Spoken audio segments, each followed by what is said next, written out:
Welcome to the Magic Marine Daily Show. Reporting from the 2015 49er and 49er FX World Championships in Buenos Aires, I'm your host, Katie Nastro. Joining me now in studio is Irish men's 49er coach Ian Barker and Polish sailor Tomasz Januszewski. Is that correct? Did I say that right?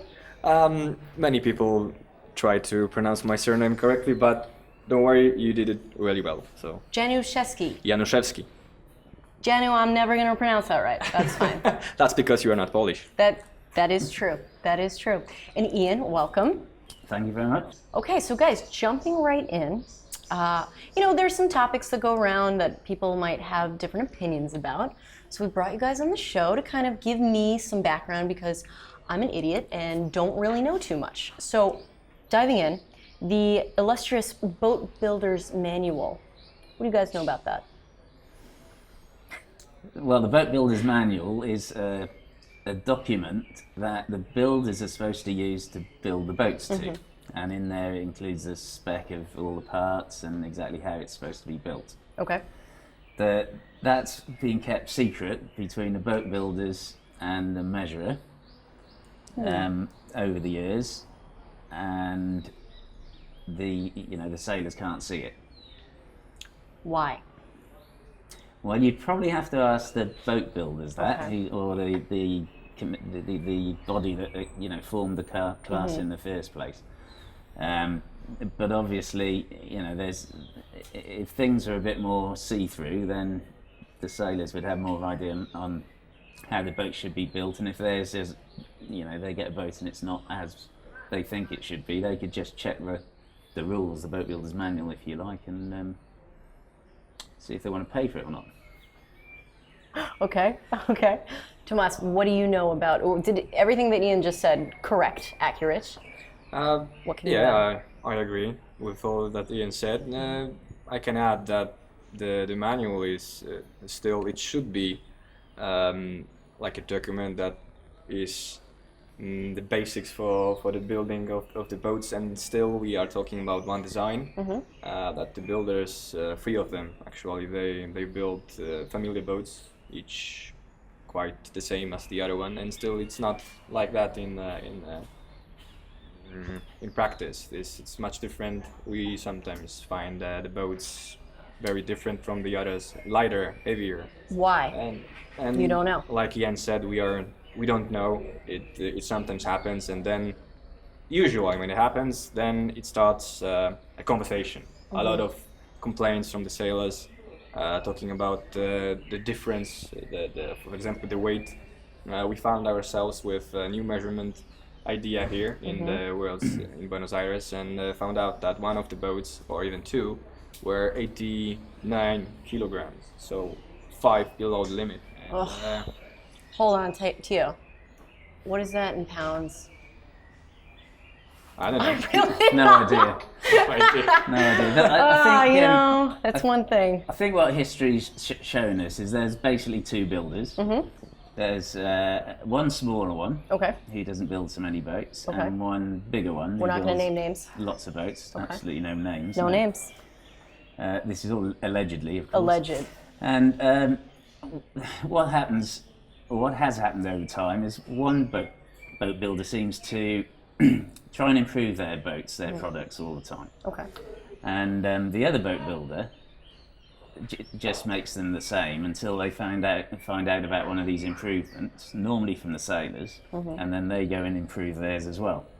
So over the years, this all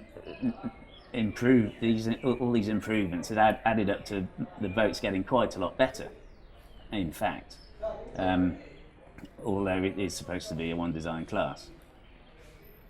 So could we say, all things being equal, that the boats are all equal?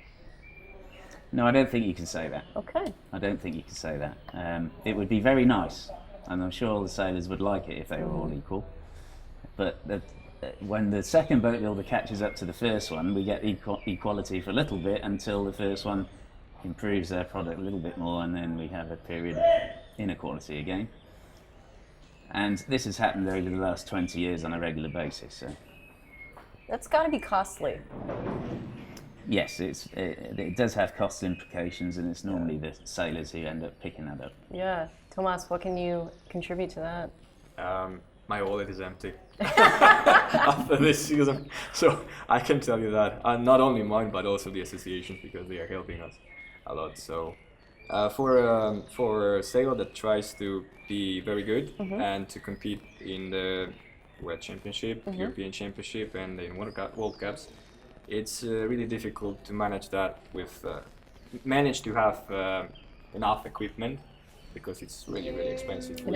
This season we got Rio de Janeiro when we got pre-Olympic. Don't be afraid of the microphone. You can hold a little closer. It's okay. The pre-Olympic. Now we got Buenos Aires. You may see that it's close, but not close enough, or it's really difficult to transport one boat to this place. So, for example, our team sent other boats from Europe, and at the moment we don't have the boat in Europe to train, because one is in Rio, the second one is here, and this all the time when we are talking about equipment, it's all about the cash, because everything costs, and when you improve, the costs go higher. That is true. That is true. Every time they make a new coach bag, I just got to go out and buy it. I'm just kidding. No, so I guess one of my last questions for you guys would be, what can be done to kind of equalize playing field? Iain? Well, a number of things. You could have a proper set of class rules. I mean, this class developed from having no rules. They were all supposed to be the same. And because of these inequalities, rules are introduced to prevent that. So we end up with a sort of higgledy-piggledy load of rules. Whereas, in other classes, there are measurement tolerances. So you have a rule saying the boat can be this weight or this long or whatever, and if it falls in between that, it's legal. If it doesn't, it's not. So it's very simple. So you could have the same sort of thing, and you could, for instance, argue that if you opened up the boat builder's manual and made them into some sort of rules, then that would serve its purpose. But we're not going to name names. No, absolutely not. No. The other thing you could do is you could have financial penalties for the builder that improves something that they're not supposed to. There's no case of that so far, and also Julian Bethwaite, who's the owner of the class, can withdraw building licenses from anyone who doesn't do what they should do, and he's never done that. So there's 3 things there. That's a lot. You probably had that just stirring up there, didn't you? Well, you pick up a few things over 20 years of seeing this happening, and nothing happened about it. I hear you. Tomas, anything? As a sailor, I can add that, in my opinion, a lot of sailors have big knowledge and experience in sailing 49, also coach, as we can hear it before.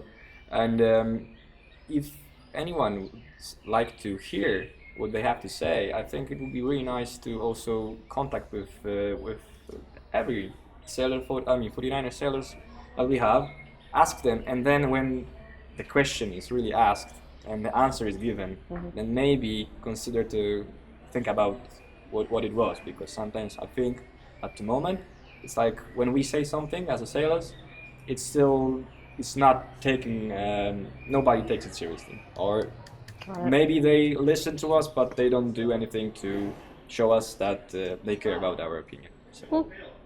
Interesting opinions on today's show. There is a reason for that. And that is that Frank Bethwaite, years ago, he noticed that classes that don't move on, don't innovate, don't change, die out. Yeah. And he noticed that every 10 years, if classes didn't do something else to make themselves a bit better, a bit more exciting, that they would die out.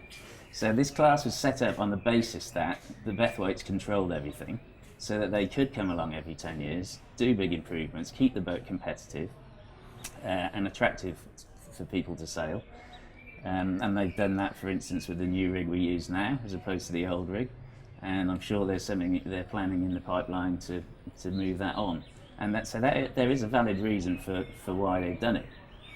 And I suppose we'll see you know, what's going to happen to keep the boat competitive in the future.